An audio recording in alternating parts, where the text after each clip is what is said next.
UP के उप मुख्यमंत्री ब्रजेश पाठक ने आज प्रेस कॉन्फ्रेंस करते हुए बोला कि प्रधानमंत्री नरेंद्र मोदी ने देश भर के नागरिकों को जो उनके स्थानीय मकान थे, जो वे रहते आ रहे थे, लेकिन उनके पास मकान के और आवास के कोई कागज नहीं थे, क्योंकि उनका पैतृक आवास होता था लेकिन उनके पास कागज नहीं होते थे, जिसके चलते उन्हें कई दुश्वारियां उठानी पड़ती थी। कल प्रधानमंत्री नरेंद्र मोदी ने स्वामित्व आवास योजना को पूरे देश में लागू करने वाले और उत्तर प्रदेश में 74 जनपदों में तमाम लोगों के मोबाइल पर एक लिंक मैसेज आएगा और स्वामित्व योजना के तहत वे अपना घर पा सकेंगे। उत्तर प्रदेश के 25 करोड़ लोगों की तरफ से मैं प्रधानमंत्री का आभार करता हूं। देश भर के नागरिकों को जो उनके पुश्तैनी मकान थे, जिन पर वो बहुत लंबे समय से पीढ़ियों से रहते आ रहे थे, किंतु उनके पास उस मकान के, उस आवास के कोई भी कागज नहीं थे। क्योंकि पैतृक आवास था तो पैतृक आवास का कोई कागज ऐसा उपलब्ध उनके पास नहीं था। उनके कागज न होने की वजह से उनको बहुत दुश्वारियों का सामना करना पड़ता था। सबसे बड़ी दुश्वारी होती थी कि आपस में विवाद खड़े होते थे, उसका विधिक रूप से अनुपालन करना बड़ा कठिन होता था, कौन किसका मकान है।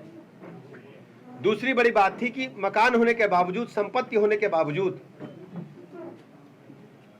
मकान मालिक अपने मकान पर जरूरत के समय, मुसीबत के समय ऋण नहीं ले पाते थे। माननीय प्रधानमंत्री जी ने अभिनव प्रयोग पूरे भारत में लागू करने का फैसला किया। 2020 के एक शासनादेश के माध्यम से इसको लागू किया गया और मुझे कहने में प्रसन्नता है और मैं माननीय प्रधानमंत्री नरेंद्र मोदी जी का उत्तर प्रदेश के 25 करोड़ लोगों की तरफ से हृदय से आभार भी प्रकट करता हूं। कल माननीय प्रधानमंत्री जी अपने हाथों से इस योजना को पूरे देश में लागू करने वाले हैं, जो कि उत्तर प्रदेश में 74 जनपदों में और 29,000 ग्रामवासियों के मोबाइल पर सीधे उनके लिंक मैसेज आएगा, जिससे वो अपने घर की घरौनी को स्वामित्व योजना के तहत पा सकेंगे। और मुझे कहने में प्रसन्नता है कि आदरणीय प्रधानमंत्री नरेंद्र मोदी जी ने पूरे देश के गांव वालों को, उत्तर प्रदेश के गांव वासियों को एक ऐसा कानूनी हक देने का काम किया है। उनके अंदर एक गारंटी, एक भरोसा जागेगा कि हमारे मकान जिसमें हम पुश्तैनी ढंग से रह रहे हैं, कई पीढ़ियों से रहते आ रहे हैं, यह हमारा अपना मकान है और इसके स्वामित्व के कागज भी उनके पास हैं। वो स्वामित्व के कागज उनको मिलने से, स्वामित्व योजना के तहत उनको कागज मिलने से एक तो आपसी विवादों का निपटारा हो पाएगा, आपसी विवाद नहीं होंगे।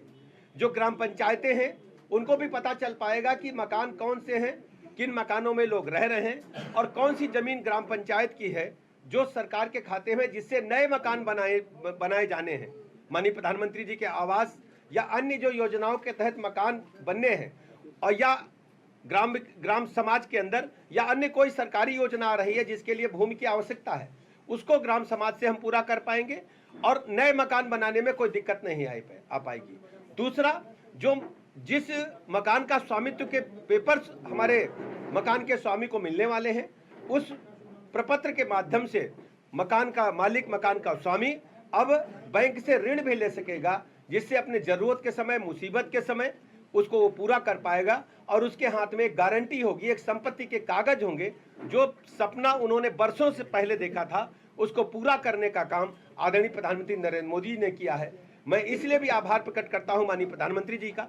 इससे पहले कितनी भी सरकारें आई गईं, लेकिन जो किसान थे, जो गरीब थे, जो गांव में रहते लोग थे, जो हमारे भाई बहन थे, उनके पास मकान के कागज नहीं थे।